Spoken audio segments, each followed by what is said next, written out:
For those who just joined, if you could please add your name and organization into the chat, we'll get started in just a minute. Thank you.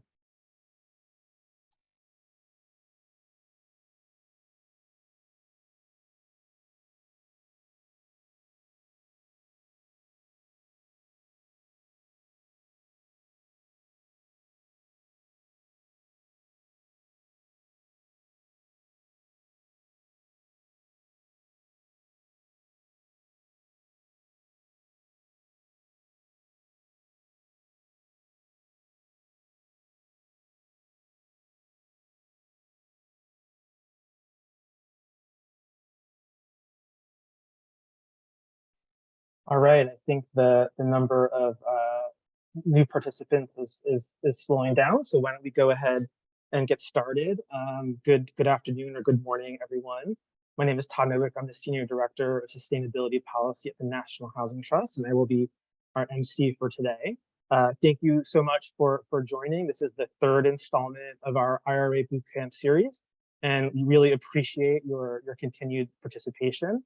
We have a great agenda today for you all. Our focus today is on opportunities to decarbonize affordable housing through energy efficiency and electrification. You know, obviously one of the priorities of the Inflation Reduction Act is to advance our nation toward cutting greenhouse gas emissions by 50% by 2030, and decarbonizing our housing stock is really a key strategy to achieve that goal. And so today we'll learn about a key resource of funding in the IRA to support that work, the home energy rebate programs. We'll first hear from Rose Hay with the Colorado Housing Finance Authority, who's going to talk about the work that they've done to understand the opportunities and challenges of advancing electrification in affordable housing, including what they've learned about housing providers' financing and technical needs. We will then hear from Lauren Ross at the Department of Energy. Lauren is the multifamily lead in the Office of State and Community Energy Programs, which is the office administering the $9 billion home energy rebate programs. And Lauren will provide an overview of the two home energy rebate programs, the Home Efficiency Program and the Home Electrification Program, and the opportunities for affordable housing to benefit from these funds. And then we'll hear from Maddie Kohler, who joins us from the National Association of State Energy Officials. Maddie has been working closely with the state energy offices to prepare them for administering the home energy rebate programs. And Maddie will discuss the role of the state energy offices in implementing the program and opportunities for HFAs and state energy offices to collaborate. Next slide. But before we jump into all that, I wanted to just quickly provide an update to you all on the parallel owner-developer IRA Bootcamp that we've been offering. As we've mentioned before, the owner-developer Bootcamp includes 50 small to medium-sized nonprofit housing organizations. The map here on this slide shows where those organizations are located. And we thought for those of you who for those of you in states where we do have developers and owners participating in the parallel bootcamp, we thought we would provide an update on where things stand in case it's of interest. So we were pleased that we launched yesterday the technical assistance portion of that bootcamp. We've brought on New Ecology, which is a nonprofit that works nationally to bring the benefits of sustainable development to underserved populations. And New Ecology will be providing 20 hours of technical assistance to each participating organization to help them collect building level information from up to 4 properties in their portfolio. And NEI will use that information to develop a preliminary scope of work for energy efficiency, electrification, and resiliency measures for each property. And that scope of work is really intended to be a first step toward identifying building upgrades that could be eligible for IRA funding, and to put the owners and developers on the path toward pursuing funding for those upgrades and getting that work completed. So we're happy to share any additional information offline for those who might be interested in learning more about the Owner Developer Bootcamp and for those who might be interested in working with the developer and owners that are participating that are from your state. Next slide. So with that, I'll turn the floor over to Rose. We will leave some time for Q&A after Rose's presentation. So please add any questions you have in the chat that will be addressed after Rose's presentation. And I will turn it over to you, Rose. Awesome, thank you so much. And okay, you can go to the next slide. My name is Rose. Let's get us started. Hi, everyone. My name is Rose Haig. I'm with the tax credit team with the Colorado Housing and Finance Authority. And I'm really thankful for the opportunity to be here today to talk about our process and really our collaboration toward integrating multifamily electrification into our QAP. Next slide, please. So to get us started, I want to share a little bit of background about CHFA. CHFA was established in 1973 by the Colorado General Assembly. CHFA is not a state agency and does not receive direct appropriations, although the governor does have a hand in appointing members of our board. CHFA expanded its authority to use bond proceeds for economic development in 1982, and to date, approximately $32.5 billion has been raised and invested in Colorado. Next slide, please. CHFA's vision is that everyone in Colorado will have the opportunity for housing stability and economic prosperity. Next slide, please. So for some years now, CHFA has included energy efficiency as part of the QAP in an evolving form. Today, our QAP highlights the energy efficiency and sustainability metrics that you see on the screen right now. Colorado has de-emphasized points in our system and instead use a more qualitative analysis to kind of select the projects that are awarded in our competitive process. And we use guiding principles, criteria for approval, and priorities to really guide our development community as to how to create a competitive housing tax credit application. And so I will read aloud the language of one of our guiding principles that encourages developers to move toward energy efficiency and sustainability goals. So the language in the guiding principle is as follows: to contribute to Colorado meeting its 100% renewable energy goals by 2040 and climate action goals to reduce greenhouse gas emissions to 26% below 2005 levels by 2025, 50% below 50% by 2030, and 90% by 2050. As part of this, the applications can be more competitive if they support affordable housing that is constructed and certified to advanced energy performance standards, such as the Department of Energy's Zero Energy Ready Home Program, Passive House Institute United States, or Passive House Institute Internet, or just Passive House Institute. And then lastly, another option to create a more competitive or for a competitive advantage is to support affordable housing that is constructed to be electrification ready for future conversion to all electric. Next slide, please. So this slide is just giving a sense of the trends that we've seen in our housing tax credit development since 2021. And we used to have a process where we updated our QAP every year. Right now, we're in our first iteration of our 2-year QAP, which is 2023 and 2024. And every iteration, 2021, 2022, and 2023 has had these incentives for electrification or working toward greenhouse gas reduction. So in 2021, we saw 6 out of 25 developments certifying to ZER, and that was for the entire year. So in total, over 2,000 units supported. In 2022, 18 projects out of 25 were electrification ready or fully electric, with only 4 certifying to ZER, and that was out of the whole universe of just over 2,000. And then this year, we've only had 1 of our 2 rounds so far, but to date, we've had 12 projects that have been electrification ready or all electric. 2 have included photovoltaic systems, 10 have been PV ready, with 3 so far certifying to that advanced energy certification of Zero Energy Ready homes. And then just again, noting that that's 605 units to date. We do have our next round starting in August. Next slide, please. So we really have been approaching this conversation on electrification as really a journey of understanding. And so we're seeing that there is an opportunity to build highly efficient all-electric building systems with operating cost benefits. But then on the other side, there's really these challenges of high construction costs of these efficient systems, understanding the impact to residents, and just operational complexity. And so I wanted to share a recent example I received from a project that's planning to compete in our round 2 this year.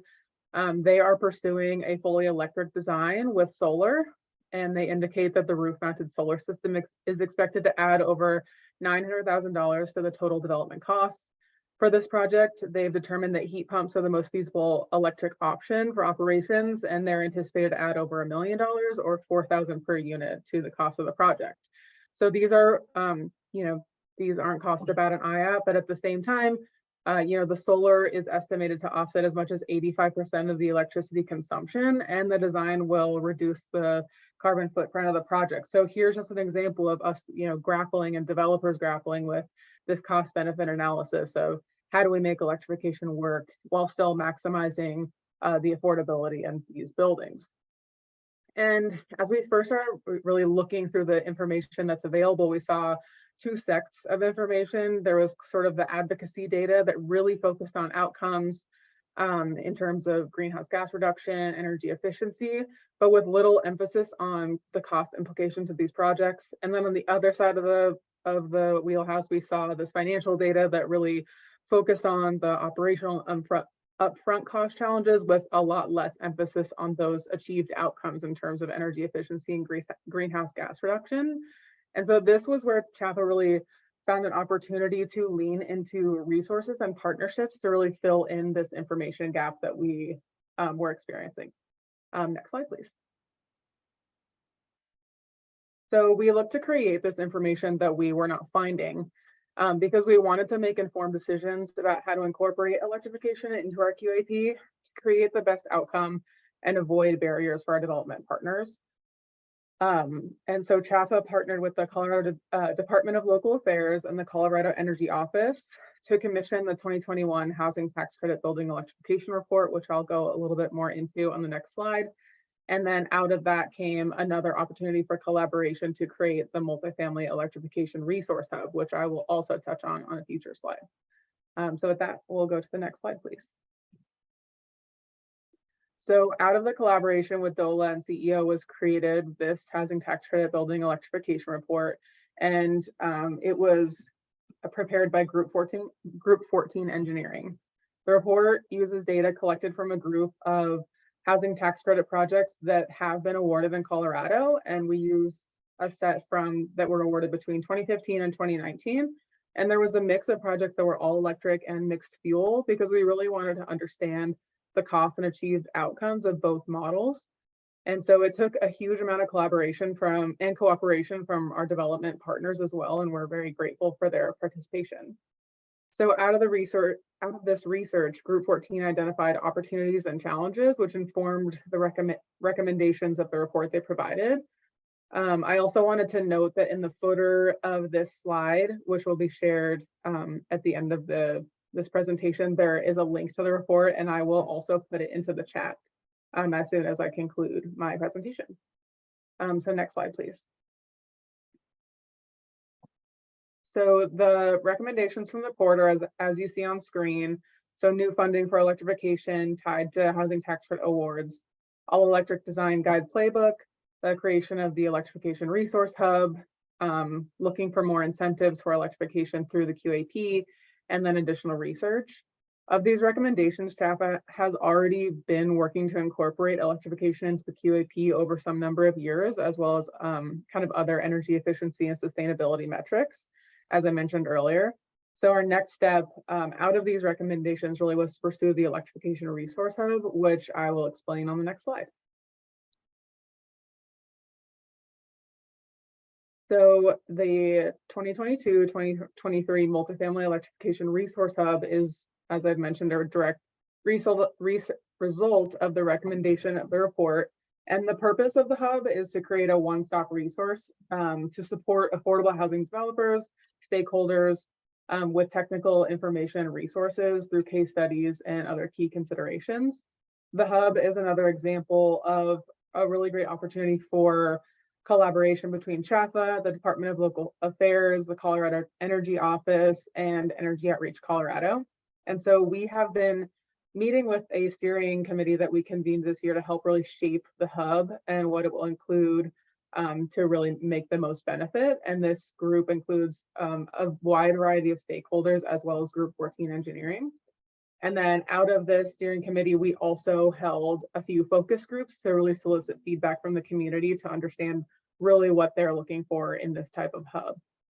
And so the plan is to deliver the first phase of the hub in the fourth quarter of this year. So we're very excited about that as well. And next slide. So that's really the conclusion of my presentation, and my contact information is on the screen. Please feel free to reach out to me if you have any other questions or would like some more information following this presentation. But for now, I'm available to answer any questions. Thanks so much, Rose. Really interesting work, and congrats on the progress you've made. I don't see any questions in the chat. Folks can feel free to come off mute and ask your question, or if you want to use the chat, that's fine. We do have some time for Q&A. Okay, we got a question. Can you expand on how you size the solar program? On how we size the solar program? We really leave all design considerations up to each developer and how they want to,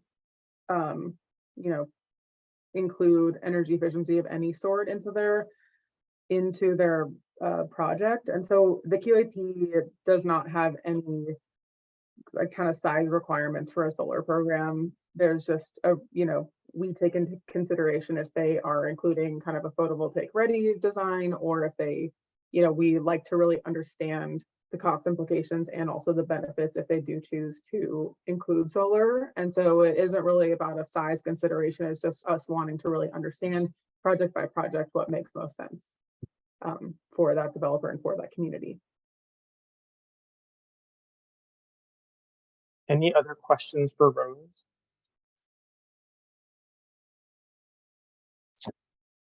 Well, I'll jump in with a question. I'm curious if you could sort of share what you saw as the benefits of doing this in collaboration with the Colorado Energy Office. Yeah, I think it really just informed a lot of the questions we were able to ask and work through with Group 14 in creating the report, in terms of Colorado is kind of a complex context for development, in terms of there's a lot of different types of utility providers. They have a lot of different types of resources that are available. So kind of we've got mountain context, we've got city urban context, and really that collaboration was able to help us work through a lot of these unique situations so that we can put the best information out there. Great. Any other questions? Yeah, I have a Yep. question. This is Rachel from Minnesota Housing.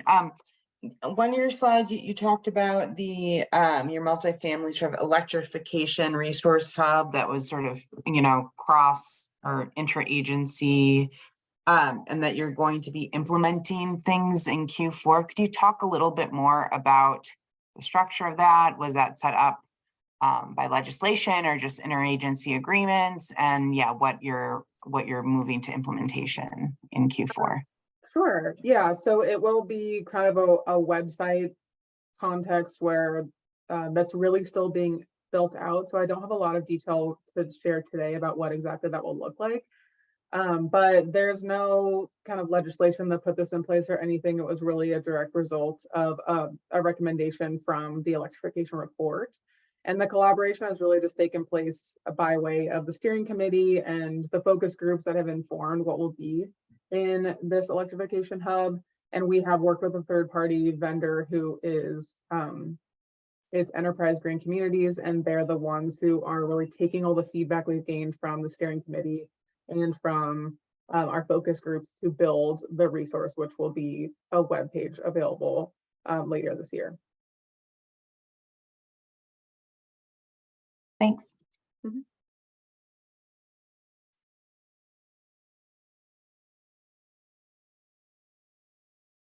Any other questions? Hi, this is Chloe from Virginia Department of Housing and Community Development.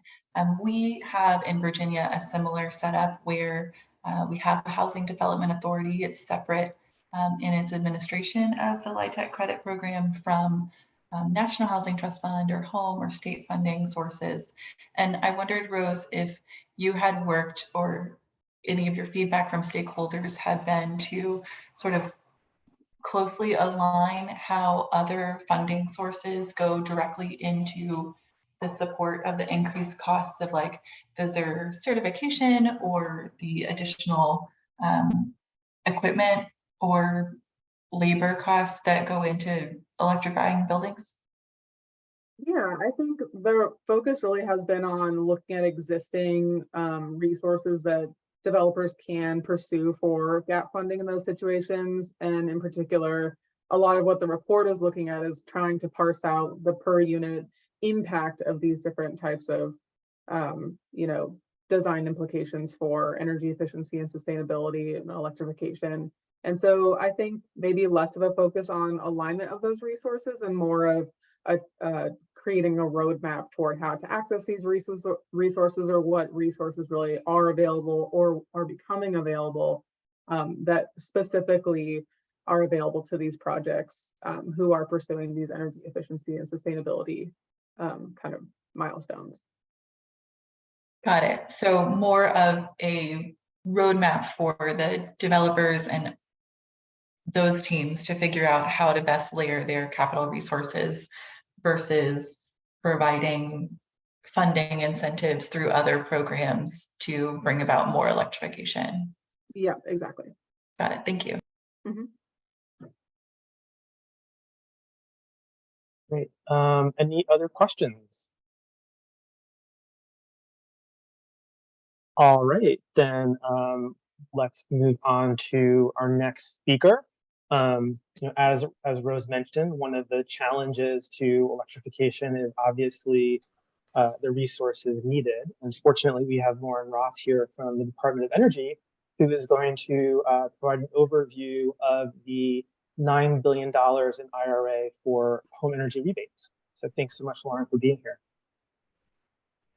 Great. Thanks, Todd, and thank you for the invitation to present. I feel like, especially among this crowd, we're often gathering to talk about creative ways to get funding to do this work. And so it really is a wonderful opportunity and place and time where we actually do have resources. And so I will be focusing on that today and really hoping to convince you all that HFAs are really a critical piece to effective deployment of home energy rebates. And so my goal today is to provide information on forthcoming programs that'll help homeowners, multifamily building owners, and residents improve their energy efficiency, reduce energy bills, reduce indoor and outdoor air pollution. So that's what we'll cover today. And as Todd said, you can feel free to put questions in the chat and we could address them after. And before we jump into kind of the meat of home energy rebates, I did want to tell you a little bit about the office where I sit within DOE, which is DOE's newest office, and is deploying the bipartisan infrastructure law funding as well as the IRA. So next slide, please. Sorry, I should have advanced earlier. So this is just the overview. Like I said, I'll talk about DOE's newest office, the home energy rebates program specifically, and then I'll end by talking about opportunities for affordable housing and particularly the role that I see for housing finance agencies. Next slide. So I wanted to introduce you all, and you may or may not know at this point, but DOE's newest office is the State and Community Energies Program, which will be rolling out most of the IRA funded programs for the agency. The office was formed in January 2020 and was really set up to accelerate the deployment of clean energy technologies for households with high energy burdens and to catalyze local economic development and create high quality jobs. The office also has a really strong focus on President Biden's Justice 40 initiative.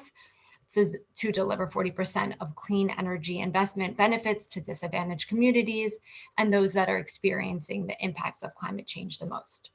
SCEP, the office continuously engages with environmental justice groups, housing groups, labor, and communities themselves to really help shape program design and deployment. The office manages a portfolio of nearly $16 billion in funding.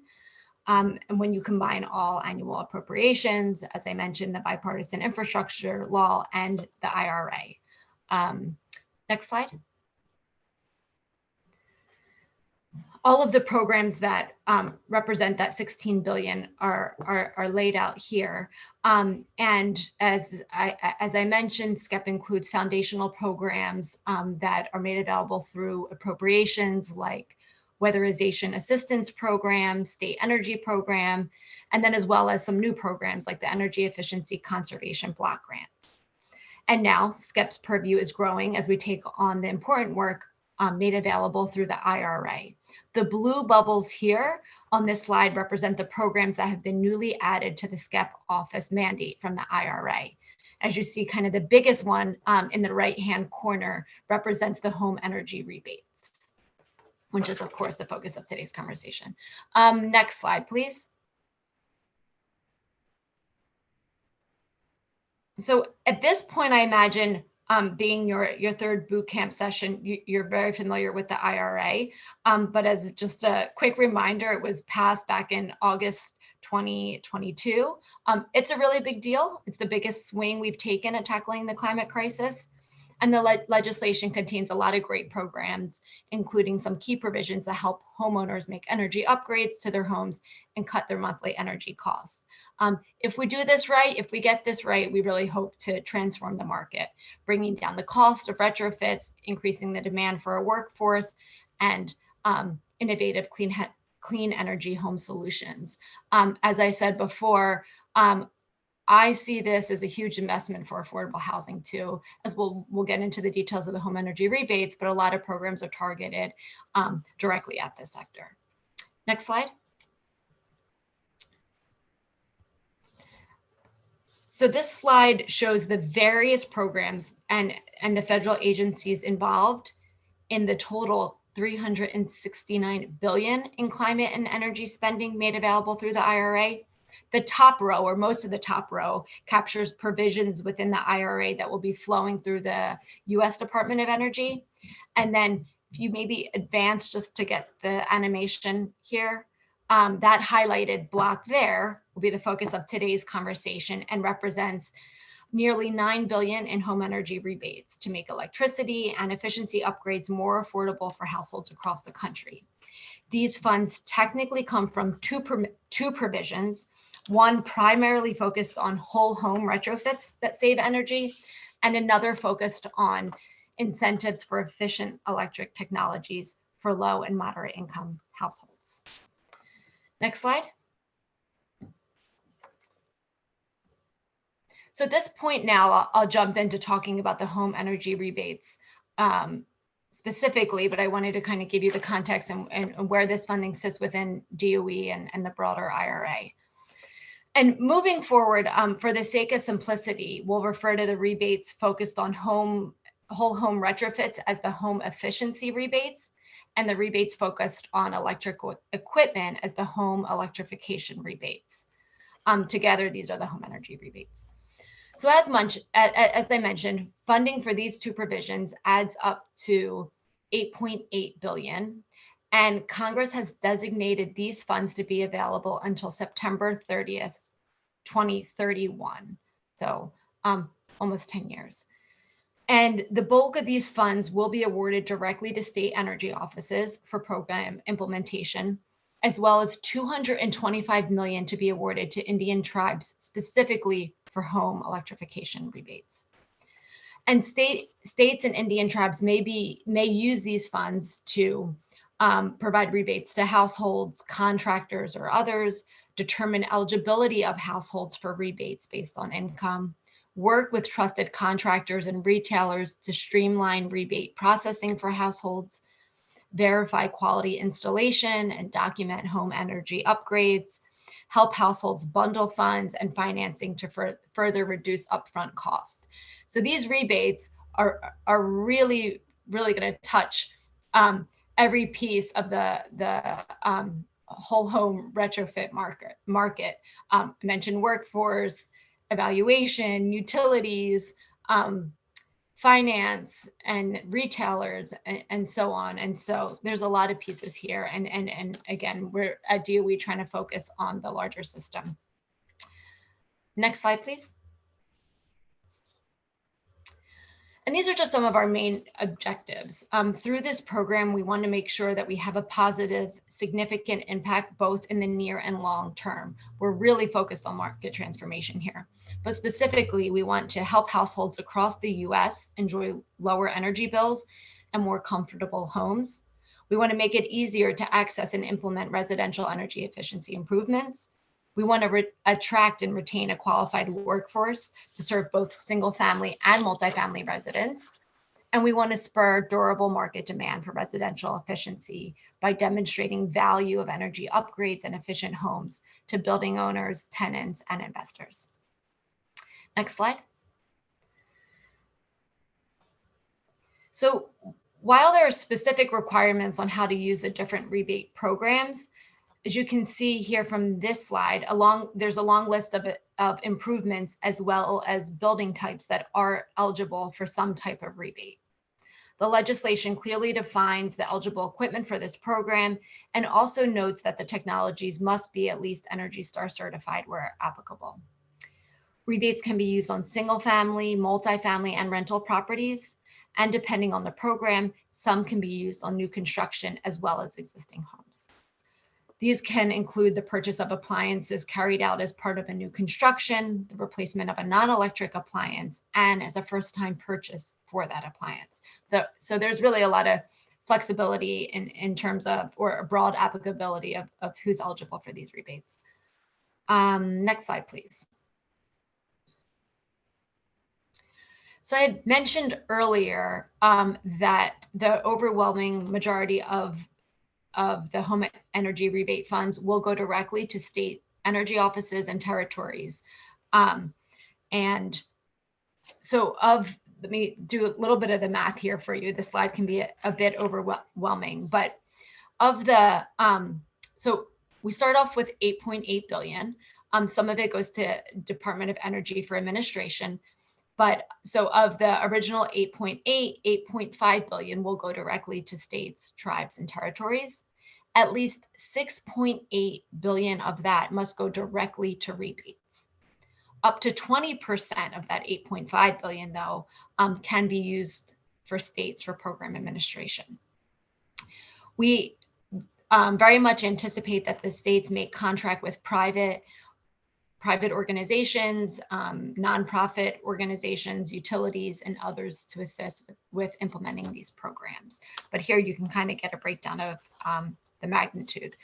But next slide, please. But this next slide here actually gives you kind of a glance at what your particular state will be getting. Now, we are issuing total funds to states, but they have up to 2031. Don't quote me on the exact date, but they do have a while to spend this funding. I'll let you all just take a look at this before we advance. And just one caveat before we advance this slide, just a reminder that 20% of these funds that you see here can be used by states for program administration, and then the remainder would go to rebates. Next slide. Okay, so at this point, I've talked about the eligible uses of the funding, kind of a just high level overview of both the efficiency and electrification rebates. Here is kind of the first glance at how this funding really pencils out per household, or could pencil out for a household. We have kind of caps here. But I won't get too much into the weeds here in terms of the finer details below all of these caps, but I think it's important to note that the home energy rebates, or the total amount of home efficiency rebates, depends on a few different factors. So here I'm specifically talking about the efficiency lines. Now the total amount awarded to a individual household, so think single family home or multifamily building, which has the same caps of a single family household per unit, which then gets aggregated across a multifamily building. So the factors at play in defining the total amount of rebate are the project's total energy savings, how those savings are calculated by either using an allowable energy model or an allowable energy measurement method, the household's income, and the total project cost. So the efficiency rebates can go as high as $8,000 for income eligible homes and as much as $4,000 for all other households, depending, of course, on the energy savings calculations and the project cost. The rebate amounts available for the home electrification rebates also vary depending on a few factors: the technologies being purchased or installed, the household's income, and the total project cost. Here you see each, you should be reading this table kind of across. For the top two rows are for low-income households, the way the statute defines low-income households, and thereby DOE is 80% AMI or less. And then you have market rate housing at the bottom, which again is broken down by efficiency and electrification. So just to give you kind of an example on the electrification rebate, if a household's income is less than 80%, so I'm looking at the electrification line for low-income housing. If a household's income is less than 80% of the area median income in that location, then the home may be eligible for improvements totaling as much as $14,000 under the electrification rebates. That's the same dollar limit for households up to 150% of the median income in that location.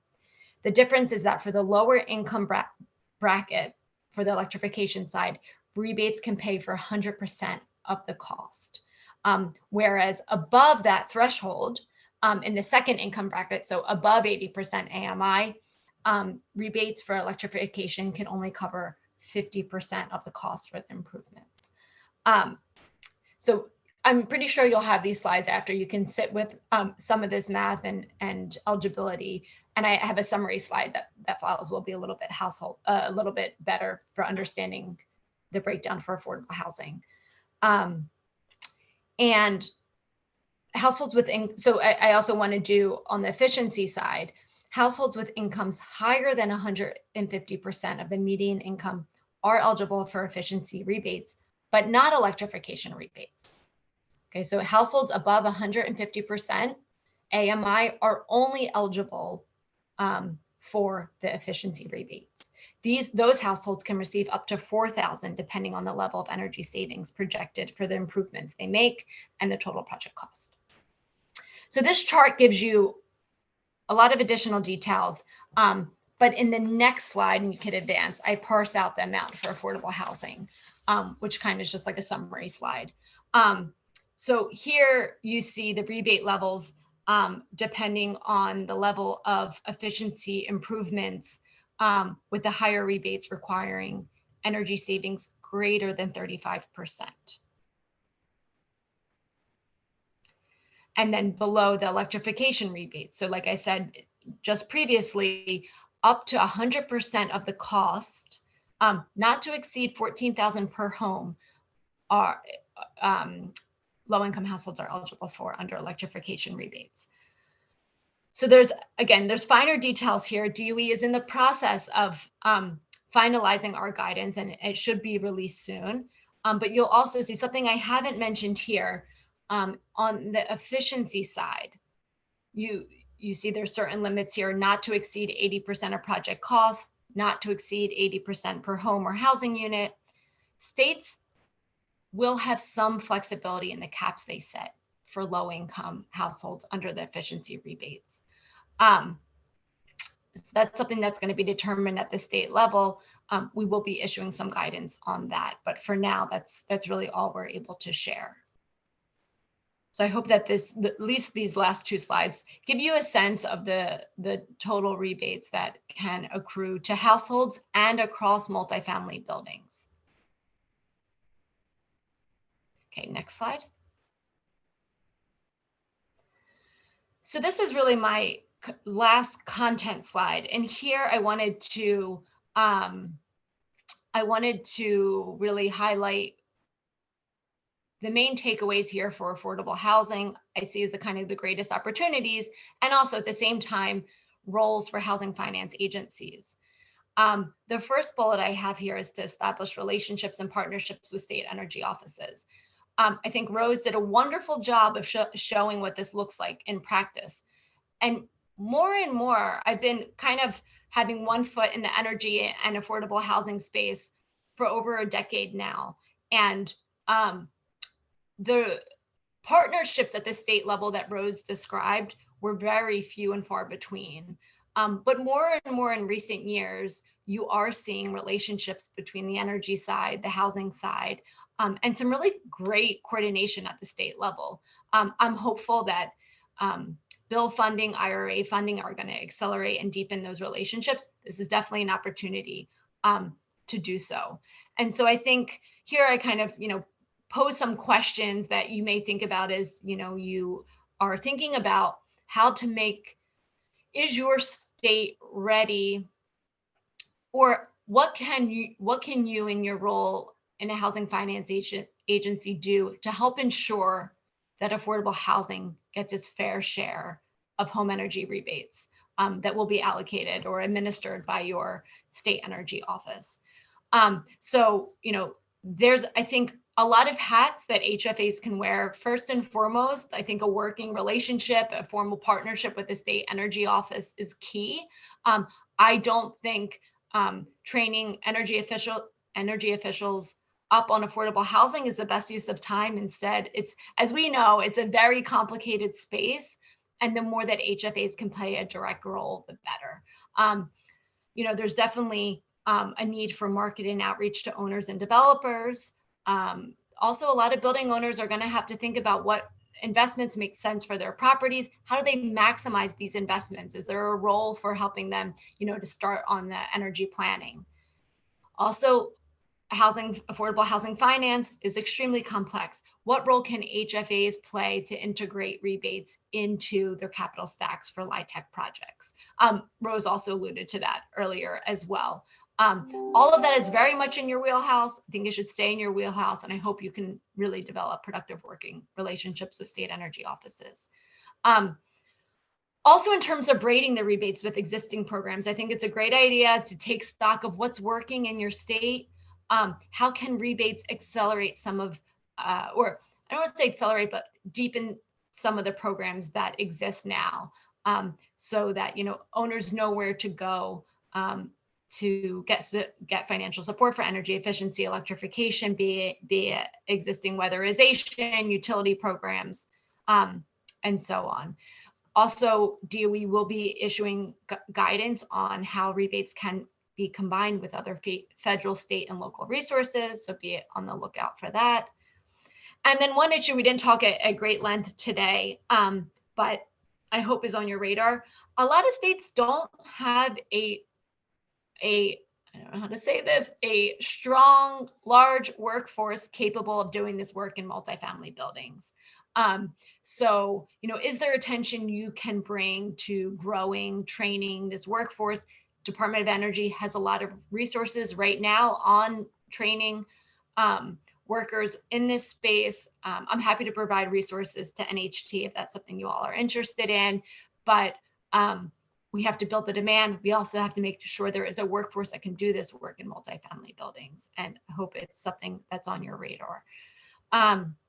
So with that, I'll stop there, and I'm happy to take any questions.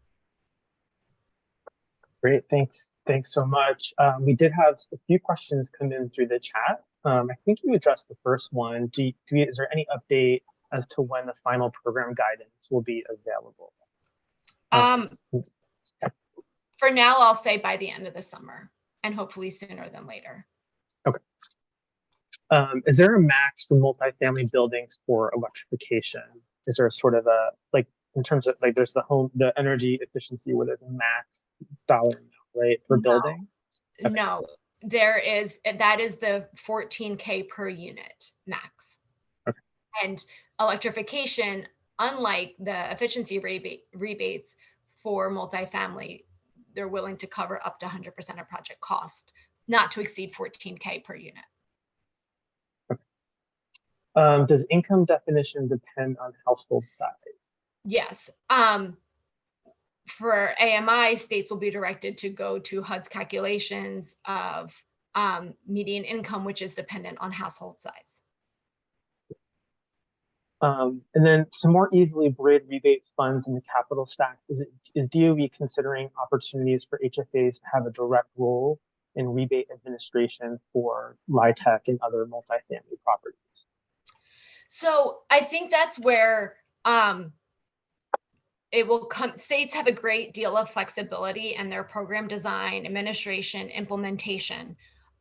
So that's where I think the decision really lies with the state itself. And that's, where I was encouraging, strongly encouraging you all work with energy offices.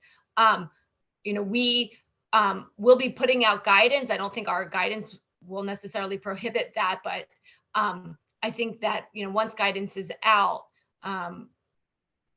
we can offer some technical assistance and, answer questions on what that might actually look like. But that's really going to be up to the states. Okay. So will it be at the state's discretion to choose to cap multifamily electrification rebates, or are they prohibited from doing so? Good question. I don't think they have authority to cap electrification rebates. That's pretty clear in the statute. So I think I have to defer to our program guidance on that. But the statute is pretty clear on the rules for multifamily and electrification. Yeah. Okay. While we're waiting for maybe a couple of other questions, I just want to put out to the group, and I see a comment here from Catherine Tyken, but curious if you all are starting to engage with your state energy offices to talk about what role the HFA might play in this program, and sort of how those conversations are going. Just wanted to throw it out there to see if anybody is willing to come off mute and share.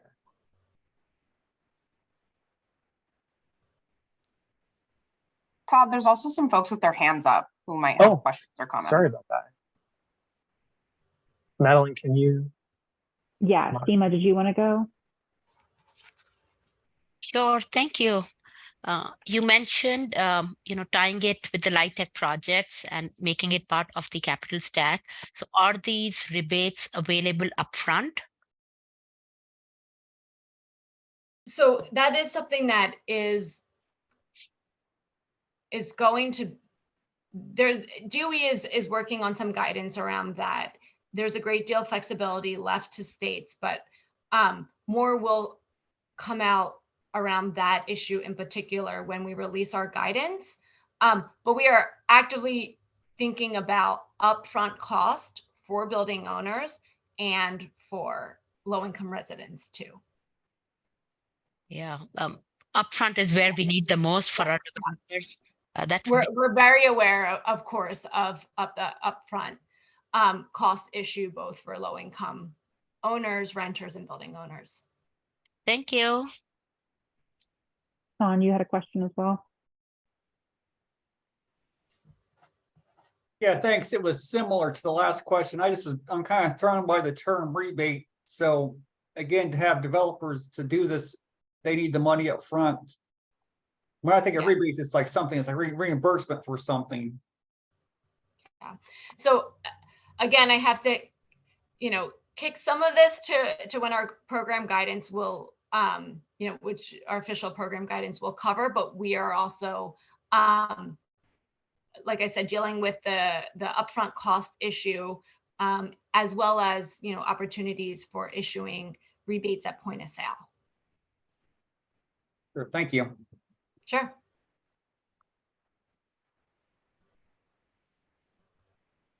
I have one more question. There are similar incentives available through the WAP program and the other programs that the utilities and the SEOs would be doing. So are these stackable? Yes. So stackable with many fine details. And so we will be issuing guidance in our upcoming guidance on kind of the legality of stacking rebates with other federal grants, with state and local and utility funds. So we'll offer that kind of more, like I said, focusing on the legality of that, but we are also very much thinking about what support can we provide to states that want to integrate the rebates into existing programs, kind of what you're alluding to. And so we hope to put some guidance out on that as well. Thank you. Lauren, I think there was a clarification to a previous question in the chat about a cap on electrification rebates. I'm curious if that was for the building-wide cap. Right now, there is not a building-wide cap for multifamily electrification.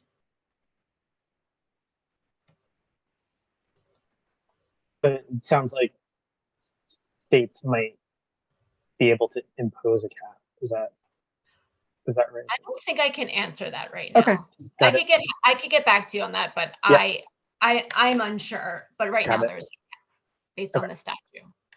All right. Great. Well, we are all excited to see the guidance when it comes out, and thank you, Lauren, for being here. We will send out the slides. I know that the slides included a lot of information, so everybody will be receiving those slides, and yeah, stay tuned. And I'm happy to put my email in the chat. I'd love to remain a resource to this group as well. I know the housing world well, and would be happy to be, you know, a point of direct contact and to say a resource either directly or through NHT. Thank you. Great. Thank you so much. All right. So moving on to Maddie Kohler from the National Association of State Energy Officials. We've already been talking about the opportunities for HFAs and state energy offices to partner, and Maddie is here to kind of share some information about the role of the state energy offices in administering the rebate programs, and maybe Maddie, if you have any tips for HFAs in terms of thinking about how they might approach their state energy office, I think that would be really helpful. Sure, thank you. Thanks for inviting me to be here this afternoon. I appreciate every opportunity to talk about these rebates, and they are very popular at the moment. So I'm happy to spread the good word about what the state energy offices are doing. Let me start with a quick introduction to work. National Association of State Energy Officials. We are the membership organization for all of the state energy offices. 56 of them, all 50 states, DC, and territories have an energy office. And we as NASIO are the place for them to convene, to peer share, learn best practices from each other. And we also advocate for them to Congress and also to the federal agencies. And my role, I'm on the buildings team, and because of, you know, sort of a portfolio of working with existing residential energy efficiency, I was handed this fun plate of rebates to work through with all the state energy offices. And I do not have slides, but I am going to drop a link in the chat. This is the page where all of our information on the rebates lives, and my contact information is there as well, if you want to reference anything I'm saying or to follow up with me. So it sounds like, based on the chat, a few of the folks in the audience already have relationships with your state energy offices, so you're working on forming them. But just in case you don't, or you maybe don't know much about what state energy offices do, I'll give a brief introduction. And so at a very high level, state energy offices advise governors, advise legislatures on energy issues. And they really are sort of responsive to the governor and the governor's needs, directives, priorities about energy in their state. Some states are really motivated by energy or climate, but I would say the vast majority of state energy offices have the directive, all kinds of energy possibilities, including federal funding and other opportunities to them, in an effort to drive jobs and drive economic development in their states. And so they're very much a convener of energy policy, as sort of was alluded to in the comments from Colorado earlier. If you need insight on what is going on in your state and the broader energy world, the state energy offices are definitely where I would start. And so in addition to sort of those policy drivers conversations, state energy offices are oftentimes also implementing energy policies. The comment earlier, some of the state energy offices are the ones administering the weatherization assistance program. And then some states also have their own, state-specific energy programs as well. Offering loans to do improvements on houses. Some states also have like supplemental weatherization assistance programs where they add money and give more flexibility to those existing weatherization programs. So they really run the gamut in terms of their role. And I work on the buildings team, so everything I just said includes buildings, but they do other things in energy security, transportation, transmission planning, distribution planning, all that good stuff. And so, like was mentioned many times earlier, state energy offices will be the ones receiving the rebate funds directly from DOE. So they are the ones in the mix with all of the questions that you guys were asking just now, making the best choices for what their states would be. And so ever since this legislation passed last August, we at NASIO have been regularly convening the state energy offices to meet both with DOE, but also to meet with potential partners to sort of give a space for them to co-design programs for their state. We wanted to make sure that state energy offices could connect with potential partners, potential implementers, manufacturers, retailers, everyone that'll be a part of this rebate program, and start to sort of build relationships before those requirements come down from the DOE. So first sort of like offer, I guess, is that if any state on the line has an interest in connecting with the State Energy Office Agency via NHTO, feel free to reach out to me directly to facilitate an introduction. I'm happy to do so. But if I can sort of step back for a moment, I wanted to make sure I'll put another link in the chat to reference a paper that we did that actually Todd from NHT wrote for us about collaboration opportunities for State Energy Office and Housing Finance Agency collaboration. And this was pulled together outside of the context of the rebate, but has a couple of case studies, including Colorado and New York. And so there's a couple of great, I think, sort of like level setting opportunities if you're looking for sort of reasons to reach out to your state energy office and engage with them. They, much like all of you on the line today, care about energy affordability, they care about advancing equity, and they care about building out their programs to make them robust and, sort of as holistic as they can be. So program capacity, technical capacity, I'm sure on both sides, the housing side and the energy side, there are questions and there's opportunities for collaboration there. And also, like all of you do every day, state energy offices want to make those connections with the building owners and developers and identify ways to make the houses more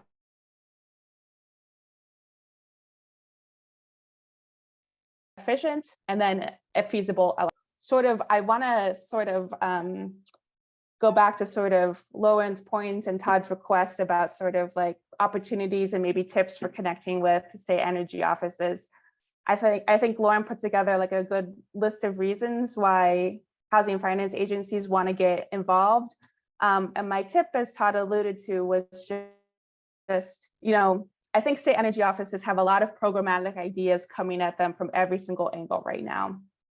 Everyone with their, vision or niche interests in mind is coming to them and presenting to them opportunities. And so while, like Lauren said, certainly would not expect you all to be prepared to give like a very deep dive into what affordable housing is and what it does, I do think it would be helpful to sort of be able to explain, here's the process, here's where the money would make a difference, and here's what it would mean for you. So when you're putting together that capital stack, I know there was a question earlier about whether or not this money would be available up front.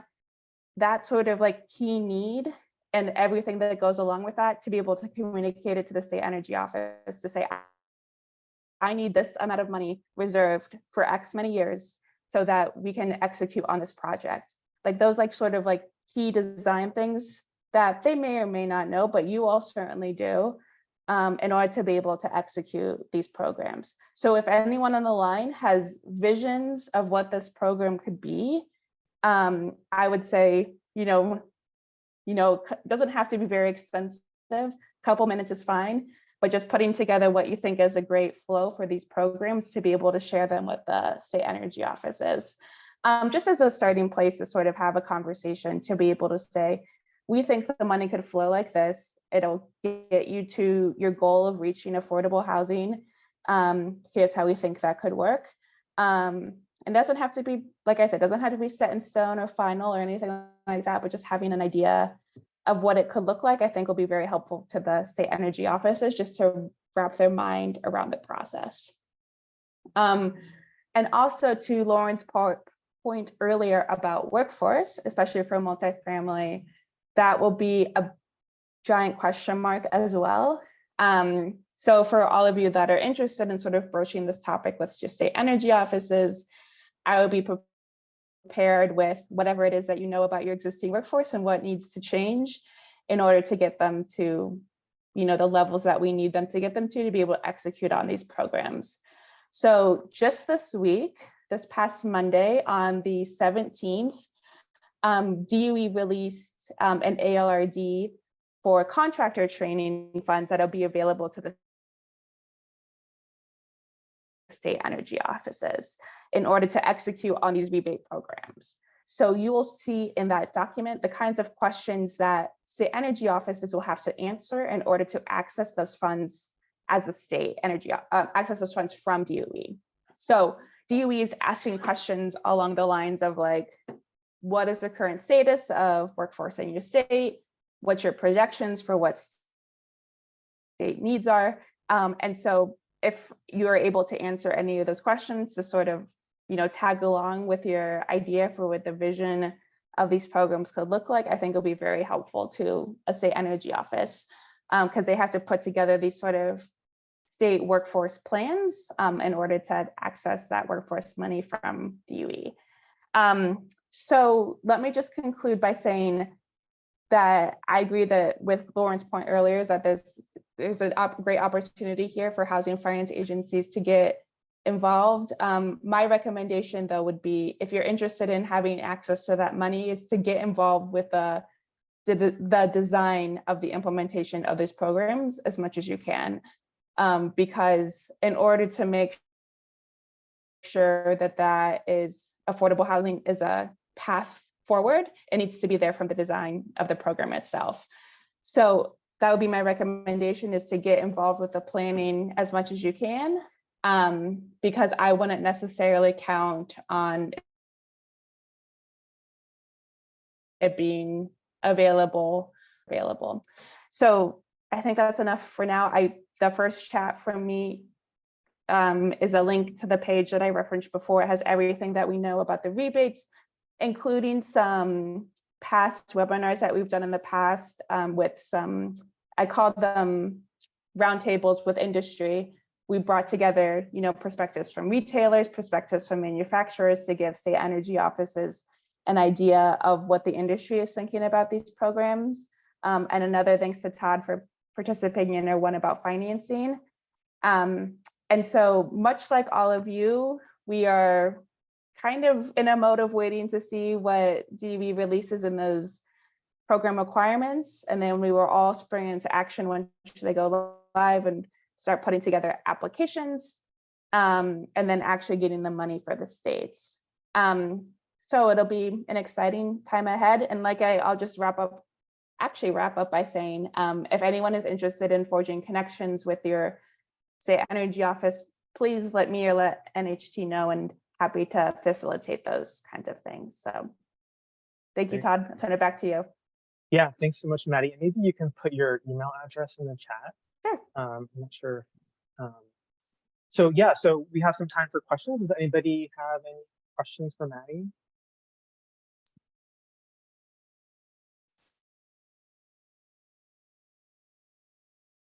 I have a question that you might not be able to, you might not want to answer, but I'm just going to throw it. So I'm curious if you have heard, without naming names, if you've heard from states that are kind of thinking about turning down this money. I'm wondering if there's an advocacy opportunity in some of those states that, you know, for HFAs can play. You know, those, I'll start by saying that I don't know of any state energy offices that want to turn down this money. Right. If they're turning it down, it's because it's happening at the governor level. And so, you know, do whatever you want with that information. But I've not seen it come from any state energy office. It's a lot of money coming out with them. They have to design some very complicated programs, but they are all on board with making it work. And in fact, it's actually interesting that the vast majority of governors are saying, don't leave a dime on the table. Take every dollar that you can. So that I think is a much more common refrain than not going for the money at all. Right. But the state energy offices themselves are ready to go. Okay, great. Any last chance for questions? We'll certainly send out, so Maddie's emails is in the chat, and we'll certainly send it out also in the follow-up email. Okay, great. Well, thank you so much, Maddie. Really appreciate all your work on this, and for, you know, making sure that housing is part of the conversation with the state energy offices. So thank you. Next slide. So I was also going to just plug the report that NHT worked on with NASIO about the partnerships between HFAs and state energy offices. So here's just another reminder about that report, and I guess another link, but I think Maddie's link takes you directly to the report. Next slide. So before we wrap up, I just wanted to flag for those who have not seen it that on Friday, EPA released the two final competitions from the Greenhouse Gas Reduction Fund. So this is a $27 billion fund that there will be 3 competitions for a $14 billion competition that will be focused on opportunity, will be available to 2 to 3 national nonprofits to partner with capital providers to develop financing products at scale. There's a $6 billion competition called the Clean Communities Investment Accelerator that's intended to provide funding to help capitalize a network of community lenders and provide technical assistance to community lenders to make sure they have the capacity to provide financing, especially in particular in low-income communities. And that funding is available to 2 to 7 hub nonprofits. And then there's a $7 billion Solar for All program, which is open to states, cities, tribes, and nonprofits, and that is intended to help states, localities develop low-income solar for all programs.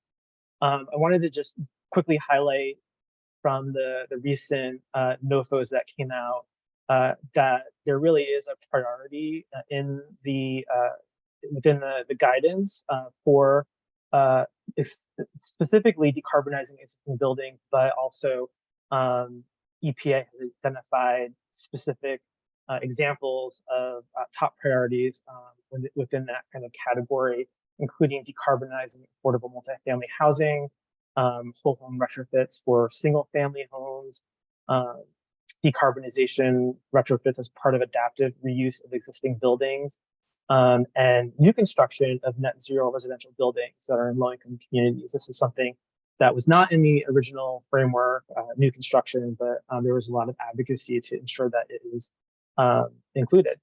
Next slide.